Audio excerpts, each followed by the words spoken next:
Je travaille avec des dizaines d'e-commerce qui font plus de 100 000 euros de chiffre d'affaires par mois et l'abonnement ressort quasiment dans tous nos échanges en 2026. C'est pas une tendance, c'est un changement structurel de l'e-commerce français.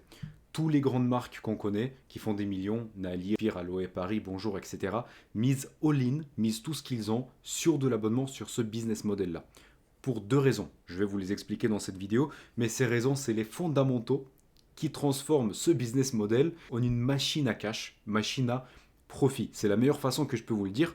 Je vous le montrerai, ça va exploser votre esprit si vous ne connaissez pas encore l'abonnement.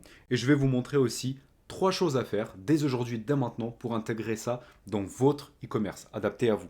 Si vous n'avez pas 15 minutes à consacrer à votre business, retournez voir TikTok, mais sinon, on commence. J'ai passé plusieurs heures de recherche sur le sujet, mais la meilleure façon que je peux vous montrer ça, c'est une case study. Comment un e-commerce peut passer de 366 000 euros de bénéfices par an à 756 000 euros de bénéfices par an avec de l'abonnement. Ce qui est super intéressant, c'est que c'est un cas quasi réel avec des chiffres légèrement modifiés de l'un de mes clients qui a intégré l'abonnement il y a plus de 6 mois de son business. Accrochez-vous avec moi pendant une minute, je vais vous montrer tout. C'est simple, mais c'est vraiment impressionnant. Ça ouvre les yeux. On a deux hypothèses, deux business, business 1 et business 2, ou un avant, un après, si vous voulez. Le business acquiert 50 nouveaux clients par jour, avec un CAC plus ou moins de 50 euros, avec un coût produit de 10 euros. D'accord? Donc on a une marge qui est assez petite.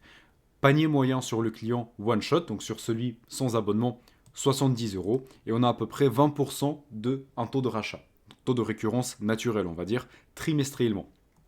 Et après, on va avoir un business model B par abonnement, du coup, où on a 20% de clients en front, les premiers acheteurs, qui vont s'abonner. D'accord?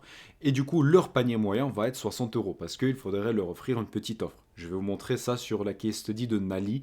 Accrochez-vous bien, ça arrive dans quelques minutes. J'ai fait un churn.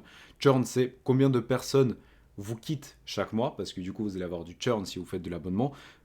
30% quittent pour le premier mois, 20% quittent deuxième mois et 10% par la suite mensuellement. D'accord? C'est assez agressif, ça correspond plus ou moins au vrai monde sauvage, on va dire, de l'abonnement. Regardez juste ce graphique, ce qui se passe si on compare deux modèles. Le premier mois, business model A fait 15 000 euros de bénéfice, le B fait 12 000 euros de bénéfice. Au bout de 6 mois, le bénéfice double. Juste grâce au fait que on a de l'abonnement qui tombe et il n'y a pas de CAC, il n'y a pas de coût d'acquisition de clients là-dessus. Alors que le chiffre d'affaires, il va évoluer juste peut-être de 20 ou 30%. Je n'ai pas fait de calcul là-dessus. Avec un bénéfice qui double. Au bout de 12 mois, business 1 fait 130 000 euros de chiffre d'affaires, business 2 fait 200 000 euros de chiffre d'affaires par mois. Mais regardez le bénéfice, et là c'est complètement dingue. Business 1, 37 000 euros de bénéfice, business 2, 95 000 euros de bénéfice. C'est pour ça qu'au début de la vidéo, j'ai dit que c'est une machine à bénéfice. Ça change complètement le business model, la structure de votre e-commerce. Et ça peut vous aider de scaler plus vite, de outspend tous vos concurrents, parce que vous allez avoir du cash qui tombe naturellement tous les mois. Vous pouvez même augmenter votre CAC. Imaginons que vous tournez à 15 euros de CAC ou 20 euros de CAC en moyenne. Vous pouvez pousser votre CAC à 30-35 euros pour outspend votre concurrence. Si vous connaissez que dès le mois 2 et 3, vous allez avoir de la LTV, du cash qui rentre dans vos caisses. Maintenant, regardons le cas de Nali, je pense l'un des e-commerce les plus connus en France. 22 millions d'euros de chiffre d'affaires prévu en 2026. Ils sont allés all-in sur l'abonnement. Plus de 50% de leur achat en front se font avec l'abonnement, ce qui est complètement dingue. Regardez pourquoi est-ce que c'est comme ça. Limite, le mode achat par défaut, c'est de l'abonnement, 1 mois ou 3 mois. Et l'achat unique, il est caché ici sous le bouton ajouter au panier. Retenons ces chiffres-là parce qu'on va revenir dans le simulateur, calculer plus ou moins ce que ça donne au niveau de business model. 40 euros, 28 euros, on retourne dans le cloud dans mon simulateur. Je ne sais pas combien de clients ils font par jour, on va dire, je sais pas, le max, 300 clients plus ou moins. Coût d'acquisition, je ne connais pas leur coût d'acquisition, on va mettre 20 euros. Je ne connais pas du tout si c'est vrai ou pas. Coût produit, je ne sais pas combien ça coûte les gummies, on va mettre 6 euros. 6 ou allez, 7 euros. AOV one shot, 40 euros du coup. Et on va mettre pourcentage de rachat, 50%. Je mets ça juste pour bien challenger notre modèle de l'abonnement. Mais je ne sais pas combien de rachats il y a chez eux. Et le pourcentage de personnes qui s'abonnent, on va le mettre vers 50%, ce qui est absolument astronomique. Et n'oublions pas de modifier AOV de l'abonnement vers 30 euros plus ou moins parce que je ne peux pas mettre 28%. Je pense que leurs chiffres sont encore plus impressionnants parce que j'ai pas les vrais datas. Mais je pense qu'ils ont un CAC qui est moins de 20 euros parce qu'ils sont présents partout, passés chez qui veut être mon associé, etc., etc. Mais déjà, vous voyez la différence. Sans abonnement, 3 300 000 profits annuels. Avec abonnement, 5 millions d'euros de profit annuel. Complètement dingue. Regardez ici comment vite ça monte. Imaginons qu'ils le mettent l'abonnement en place d'aujourd'hui au lendemain. Regardez comment ça change la courbe. C'est complètement déconnant. Par mois, 377 000 euros de profit sans abonnement, 650 avec. Et on a un petit graphique en bas qui montre que s'ils arrivent à avoir 4500 abonnés chaque mois avec leur strat marketing, au bout de 12 mois, ils vont avoir 54 000 personnes qui se sont abonnées pendant tout le mois, dont 24 000 personnes actives, ce qui leur donne 720 000 euros de MRR, chiffre d'affaires mensuel avec de l'abonnement. Et là-dedans, vous avez quasiment de la pure marge parce que vous n'avez plus de coût d'acquisition client. C'est des machines à bénéfice. Et tant que je suis sur les case studies, je vais vous montrer quelques exemples de e-commerce à faire que vous pouvez étudier pour voir comment est-ce qu'ils l'utilisent. Vous avez Nali, Épicure, M je connais pas, Café Food, Café Joyeux, vous avez Bonjour d'ailleurs aussi, Café Otech, Michel Augustin, je connais pas cette boîte-là, pas trop en tout cas, mais voilà, il y a du Respire aussi qu'on connaît tous. Et après, ce qui est très intéressant, regardez cette boîte-là qui s'appelle June. Je suis allé exprès faire un petit peu plus de recherche là-dessus. June, c'est une marque qui vend tout ce qu'il faut pour les parents, pour les bébés.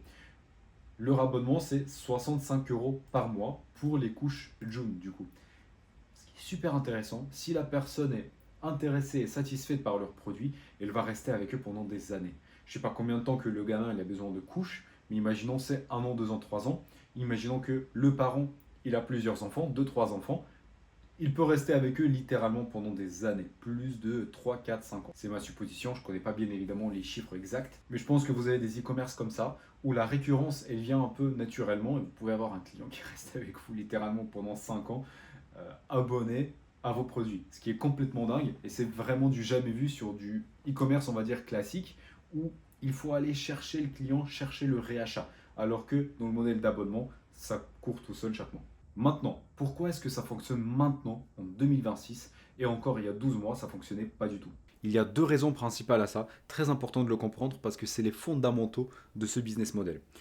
La première raison, c'est l'évolution du consommateur français. Il a évolué de deux manières.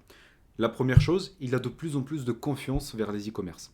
Il y a encore 5-6 ans, c'était encore assez touchy. Aujourd'hui, en 2026, littéralement, je pense, chaque Français adulte a testé d'acheter au moins une fois en ligne. Donc la confiance pour acheter en ligne, il est super élevé et la personne peut s'engager du coup sur un abonnement dans sa tête parce qu'elle sait que de l'autre côté, tu as un vrai business, tu as un vrai e-commerce qui prend soin de ses clients et du coup, ils ont plus de confiance tout simplement.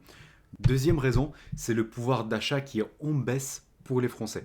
Les salaires moyens sont restés exactement les mêmes pendant des années alors que l'inflation, elle explose. Donc les gens, ils ont de moins en moins de cash disponible pour acheter les produits en e-commerce.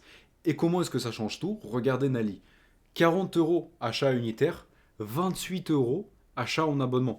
La personne qui découvre ça, elle se dit, bah écoute, c'est quand même 12 balles de différence. C'est un repas, c'est un mini resto, on va dire, ou c'est des cours. Je peux faire ça. Si j'aime les produits, c'est parfait, je reste abonné. Si j'aime pas trop le produit, je l'annule comme mon abonnement Netflix ou Amazon. C'est facile à faire, je l'annule et c'est cool. Ce qui fait que la personne rentre dans cette boucle d'abonnement et après c'est beaucoup trop dur de s'en sortir. Je vais vous expliquer après dans cette vidéo la psychologie de l'abonnement. Qu'est-ce qui fait que la personne reste avec vous pendant des mois et des mois à venir. Et la deuxième raison, elle est liée un peu avec la première, mais c'est l'adoption de ce modèle-là par des grosses marques. Quand la personne voit des marques comme Nali, qu'il voit partout sur qui veut être mon associé, etc., etc., du coup, il voit ce business model fonctionner sur le marché. Donc ils se disent, ok, Nali le fait, j'ai vu que cette marque le fait, June le fait, blablabla. Le consommateur, il ne se rappelle pas des noms exacts, mais il sait que il a vu les abonnements une fois, deux fois, trois fois, 20 fois. Donc quand il voit un abonnement sur votre petite marque après avoir passé par Meta ou TikTok, ça ne va pas le choquer du coup. Et il va réfléchir uniquement en termes d'offres. 40 euros achat unique, 28 euros abonnement. Ok, c'est parti, je m'abonne. D'ailleurs, restez bien jusqu'à la fin de cette vidéo, je vais vous montrer comment construire les offres super puissantes qui font vraiment venir le client vers cette option-là. Maintenant, psychologie de l'abonnement. Pourquoi est-ce que la personne reste et rachète plus avec l'abonnement que sans abonnement? C'est tout simplement le concept de l'inversion des efforts. Imaginez que vous avez un business e-commerce classique. Quand vous voulez vendre à nouveau à votre client, il faut que vous allez le chercher avec de la pub à nouveau, retargeting, de l'email, du SMS, du WhatsApp. Il faut aller le chercher. C'est vous qui faites l'effort monstrueux pour faire le client racheter à nouveau. D'accord? Et la friction, elle est des côtés de client pour acheter. Le client doit aller sur le site, check out, sortir à nouveau la carte, passer par le circuit d'achat. Dans le cas de l'abonnement, les efforts sont inversés. C'est plus à l'e-commerce maintenant de faire l'effort pour aller vendre, c'est à la personne, au client, de se rappeler, ok, j'ai un abonnement chez Nali, j'ai un abonnement chez le machin cosmétique, j'ai un abonnement par-ci par-là. C'est à la personne de faire l'effort chaque mois de se dire, ok, faut que j'aille sur le site, faut que je passe par le circuit d'annulation, etc. La friction, maintenant, côté client, elle n'est pas pour acheter, ce qui désavantage à un e-commerce, mais elle est pour annuler, ce qui désavantage un petit peu le client, mais du coup, il a d'autres avantages, un prix plus intéressant, ok? Mais il a plus de friction pour annuler, et l'effort, c'est à lui de le faire maintenant. Ce qui fait que psychologiquement, la personne peut des fois rester un mois, 2 mois, pour les plus feignants, 4, 5 mois de plus, même s'il n'a pas trop envie de reprendre le produit. Juste le fait qu'il est abonné, il a la flemme d'annuler. Ça, c'est quelque chose que les gens négligent un petit peu dans la psychologie de l'acheteur, mais c'est complètement réel et c'est ça qui fait que ces business models explosent aussi. Maintenant, on va plonger dans le dur. Je vais vous montrer comment intégrer ça dans votre e-commerce. Si vous voulez avoir un conseil personnalisé gratuit là-dessus, prenez un appel avec moi en bio. Je vais vous conseiller, je vais vous donner une roadmap stratégique pour votre e-commerce avec un grand plaisir. Point numéro 1, et le plus important comme vous pouvez le comprendre, c'est l'offre. Qu'est-ce que vous allez proposer comme offre à votre client? Si c'est 40 euros achat unique, 40 euros abonnement, ça ne va pas passer. Il faudrait commencer par là et surtout réfléchir pourquoi est-ce que le client prendrait l'abonnement. Je pense que la question la plus importante de se dire, c'est quelle est la fréquence naturelle à laquelle le client pourrait revenir. Pas juste racheter le même produit, mais revenir chez vous. Imaginons que vous avez une boutique de décoration, imagine de meubles de l'intérieur ou même une boutique de fashion, vous avez des vêtements. La personne ne va pas s'abonner pour recevoir un pantalon tous les mois. Okay, mais par contre, il y a des exemples réussis où les gens ils ont réussi à faire d'un modèle fashion un modèle à abonnement aussi parce que la personne va revenir acheter des vêtements peut-être tous les 6 semaines, tous les 8 semaines, 10 semaines pour d'autres. Ils vont acheter de différentes choses juste parce qu'ils aiment bien acheter, c'est ce que les gens font. Et s'ils ont du plaisir à acheter chez vous, potentiellement un modèle à abonnement pourrait leur intéresser. Là, c'était une petite parenthèse juste pour dire que c'est pas que de la skincare, des compléments alimentaires ou des couches pour des gamins qui est study parfaite pour de l'abonnement. Vous pouvez l'intégrer n'importe dans quel business. Et même si le taux d'abonnement ne va pas être astronomique comme chez Nali de 50%, si vous réussissez à faire abonner entre 1, 3, 4% déjà en front de toutes les personnes qui arrivent sur votre produit, ça va déjà avoir un impact énorme. Je ne sais pas si vous vous rendez compte, mais avec l'effet cumulatif, ça va exploser votre business. Pour retrouver votre offre parfaite, la première chose à faire, c'est de regarder en interne sur les datas que vous avez déjà. Sur tous les clients qui rentrent, dans combien de temps ils vont racheter chez vous à nouveau le même produit? Est-ce qu'ils vont racheter d'autres produits par exemple? Peut-être vous pouvez proposer des bundles d'abonnement, des box d'abonnement. Si la personne a acheté un pantalon, qu'est-ce qu'elle a acheté derrière? Peut-être vous allez lui proposer une livraison de différents produits, etc. Et des fois, il faut rester très très simple. Regardez par exemple les grandes entreprises comme la Fnac. Ils ont aussi un abonnement. Sauf que la Fnac ne va pas vous proposer les écouteurs en un livre par mois. La Fnac va vous dire, ok, c'est un abonnement de 50 euros par an, sauf que quand vous achetez un livre ou un truc de tech, bah du coup on vous donne une petite réduction. Si le Fnac il le fait, il gagne plus avec de l'abonnement qu'avec des réductions. Et ils ont un stock énorme de personnes qui ont cet abonnement-là et ça leur fait du bénéfice récurrent tout de suite. Là, tout de suite au début de l'année. Pas quelque part en novembre quand la personne va commencer à acheter des livres pour obtenir de la réduction, mais 1er janvier 2026, ils obtiennent leur cash avec des abonnements. Deuxième point, faites le tour de vos concurrents. Allez-y tout simplement regarder votre concurrence directe, ce qui se fait parmi des grosses boîtes, et allez regarder aussi dans d'autres niches. Nali, Respire, June, etc., etc. Ça va vous donner plein d'idées comment intégrer ce modèle dans votre e-commerce. Et la troisième chose que je veux vous dire là-dessus, c'est de simplifier vraiment à l'extrême. L'offre doit loger en une seule phrase, que la personne puisse le comprendre tout de suite. combien de temps elle s'abonne, qu'est-ce qu'elle va recevoir et combien ça va lui coûter. Sinon, ça va être beaucoup trop compliqué, vous allez perdre votre prospect et ça va tout simplement pas marcher. Maintenant, point numéro 2, qui est la conversion en abonnés. Deux choses. Imaginons que vous avez déjà une base de données existante de 100 000 profils. Vous existez depuis 4 ans, 5 ans et vous dites, ok, moi je veux petit à petit migrer vers le modèle des abonnements. Comment est-ce que je peux le faire? Là, il faudrait que vous puissiez commencer à contacter toute votre base de données existante déjà pour migrer petit à petit les personnes récurrentes vers les abonnés. Vous pouvez utiliser de l'email. SMS, je ne pense pas que c'est une très bonne option, mais vous pouvez aussi utiliser WhatsApp avec Canal par exemple. Moi, je vous conseillerais vraiment d'avoir de l'email, faire des campagnes aux personnes par exemple qui ont déjà acheté 2-3 fois. C'est vraiment des cibles excellentes pour ce type de modèle-là. Mettre en place des flows. Imaginons que la personne elle a acheté 2, 3, 4 fois chez vous. Là, pareil, c'est une cible parfaite pour lui faire une offre en abonnement. Si vous avez besoin de conseils comment intégrer ça dans votre business, ça serait avec un grand plaisir. J'ai généré plus de 7 millions d'euros de chiffre d'affaires pour mes clients e-commerce ces 2 dernières années et je suis convaincu que je pourrais vous aider dans cette migration, ne serait-ce que vous donner un petit conseil gratuit comment le faire. Prenez un appel avec moi dans le bio de cette vidéo et ce serait avec un grand plaisir. Parlez avec vous là-dessus. Le dernier point, c'est la gestion des désabonnements. Je vais revenir rapidement sur mon simulateur parce que je vais vous montrer quel impact ça a sur votre chiffre d'affaires. Vous vous rappelez, les désabonnements, c'est le churn, combien de personnes on perd chaque mois. Et dans mon simulateur, j'ai pris, on perd 30% le premier mois, 20% le deuxième, 10% mensuellement par la suite. Imaginons que, au bout du premier mois, je ne perds pas 30% de personnes, mais je vais perdre 25% de personnes. Regardons l'impact que ça aura sur, par exemple, le profit annuel. On a ici 556 000 euros de bénéfices. Je descends vers 25%, donc j'ai économisé 5% de churn et ça a monté vers 789 000 euros.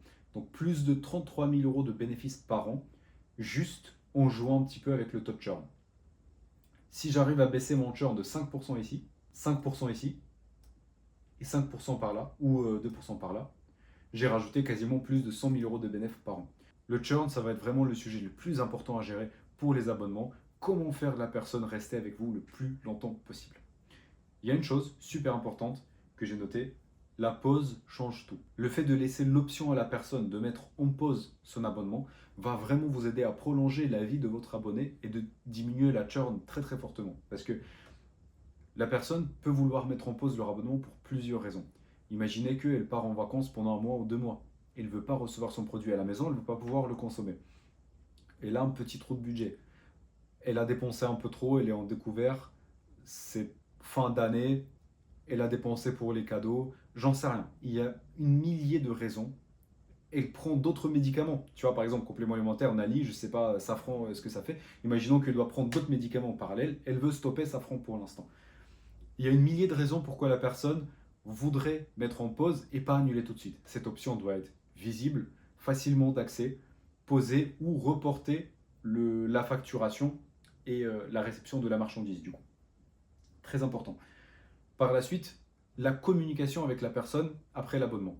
Il y a 2 écoles ici, école de silence et école de communication. École de silence dit que la personne s'est abonnée, on ne la dérange pas, on la dérange le moins possible, on la touche pas du tout, dans son coin, les renouvellements tombent, le cash tombe, et quand la personne décide de se désabonner, elle se désabonne et on la perd. Après, on a une école de communication, donc les gens qui veulent vraiment communiquer avec la personne constamment, lui donner de la preuve sociale, les avis, les informations sur le produit, sur la marque, et pourquoi est-ce qu'elle doit rester avec eux.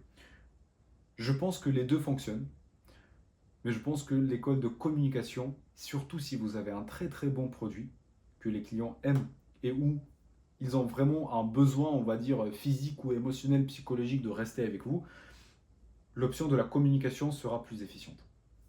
Dès que la personne a acheté, dès que la personne s'est abonnée, elle a plusieurs objections dans sa tête. Elle a plusieurs inquiétudes.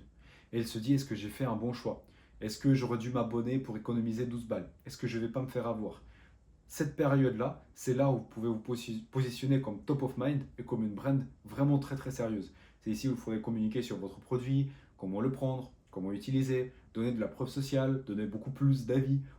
D'habitude, dans l'e-commerce un peu classique, on a l'habitude de donner plein d'avis avant l'achat parce qu'on se dit que c'est là où il faut qu'on convainc la personne, mais après l'achat, on oublie la personne et on la lâche dans le monde sauvage de la logistique, si tu veux.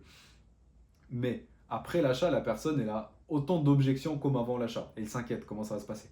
Les avis, l'histoire de la marque, comment utiliser le produit, etc., etc.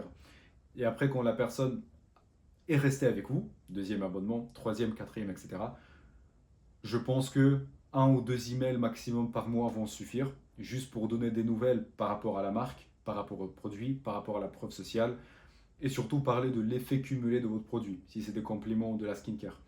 Si c'est des choses comme June, des couches, etc., je ne sais pas vraiment si c'est pertinent de communiquer tous les mois, mais quand même, je pense que si, de parler, c'est des parents. Donc vous savez exactement qui c'est quoi votre persona. Lui parler de ses problématiques au quotidien, lui présenter d'autres produits qui peuvent être complémentaires dans le cadre de parents et des couches. Je ne sais pas exactement ce que l'enfant il aura besoin, mais il aura besoin de ça, ça, ça, ça, ça. La personne, elle s'est abonnée à la couche. Chaque mois, on peut lui proposer de prendre en plus de leur couche ça, ça, ça, ça, ça. Ça va augmenter votre panier moyen et du coup la LTV et le bénéfice que vous avez avec un client particulier. Pour moi, le monde de l'abonnement, il est vraiment fou et surtout que c'est encore un terrain vraiment sauvage. Il n'est pas encore inclus dans des plus grandes formations françaises de l'e-commerce. C'est encore pour l'instant utilisé que par les plus grands e-com. Les petits acteurs ne sont pas encore là. On n'a pas encore vraiment l'info sur tout ce qui fonctionne parfaitement ou ne fonctionne pas. Chacun pour soi, chacun découvre pour soi. Et j'ai déjà travaillé avec des dizaines d'e-commerce qui l'ont intégré de façon réussie.